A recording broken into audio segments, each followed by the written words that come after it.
Kakadosh, good morning.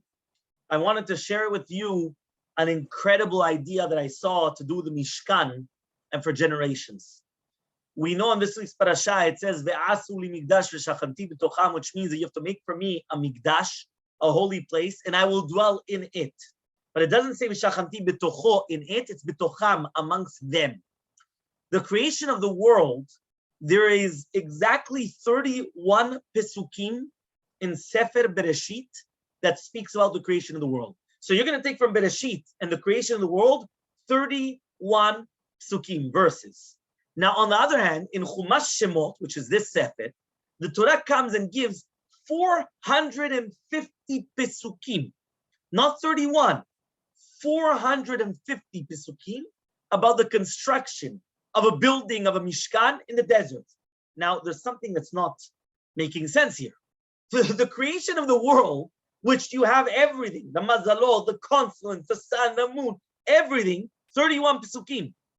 And all of a sudden now, when we're talking about the Mishkan, which in a certain point, we don't even understand, because we know that there's a famous machloket, when were we commanded to do the Mishkan?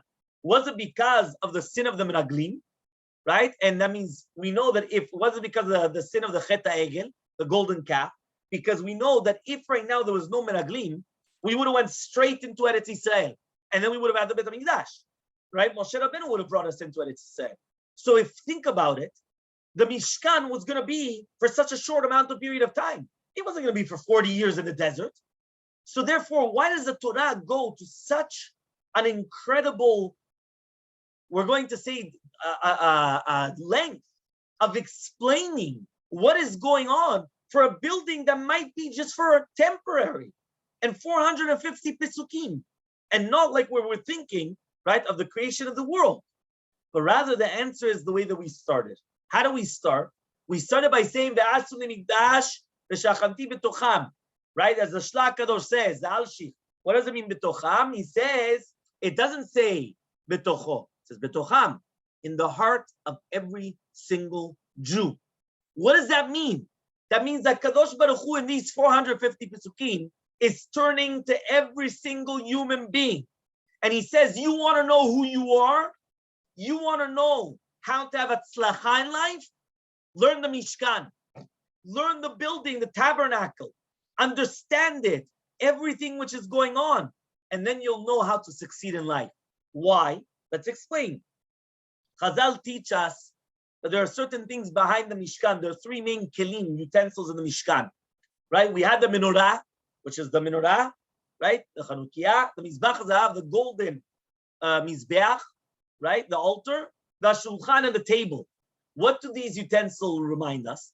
These three utensils remind us that there are three things that the world is built upon.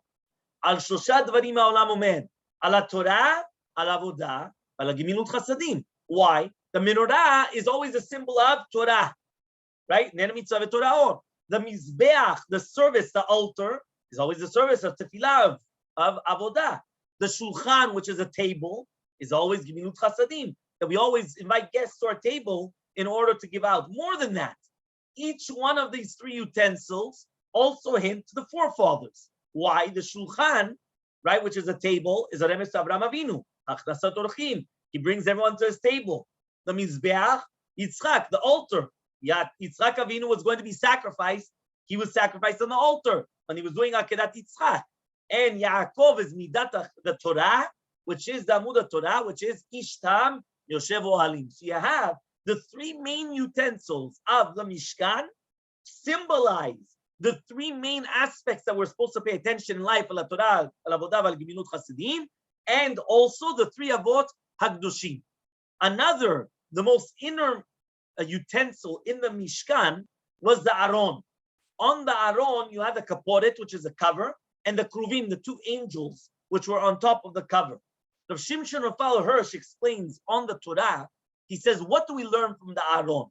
It says in two ways, the Torah is going to speak about the tzibur, the congregation. One as one unit, right? And number two, a lot of units grouped together. That in Hebrew is called a goy and an am. Goy, a nation, is the general as one unit, a goy echad, one unit, right?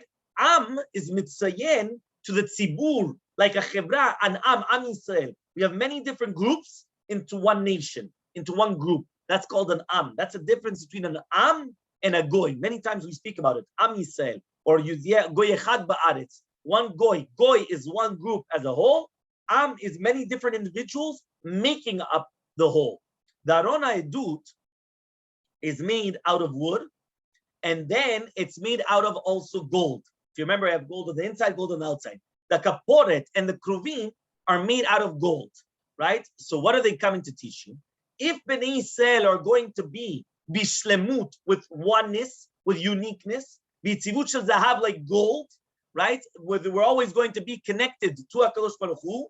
So then what happens is we're going to be not only goy kadosh, which is one, but rather mamlechet kohanim. We're going to be everyone together. Kahal echad, all one piece, in order that we're always thinking about each other, always trying to do good to other people, b'shalom, b'kavod. So then we have like the kruvim, which are the two angels which are facing to each other, like the male and the female, which they're coming, right? And they're embracing in order, because that's when we're all paying attention to one entity. And that's what we're supposed to be focusing in the Aron, which is the holiest in the Holy of Holies. Every single part of the Mishkan together, even the Bigdei Kehuna, which are the clothing of the Kohanim, there is messages for generations. We have to learn every single part, and then when we internalize the message, what happens is we learn how to live our lives. And that's why we have to understand, we're not just coming and speaking about, there was a beautiful building in the desert, and this is the way that it is, and then it was put into Genizah. Because if you think about it, if anything, the Torah should have mentioned maybe the Bet HaMikdash. It would have been much more important. But no, it mentioned the Mishkan because the Mishkan was purposely here to teach us the sefer, and that's why we brought down the Ramban.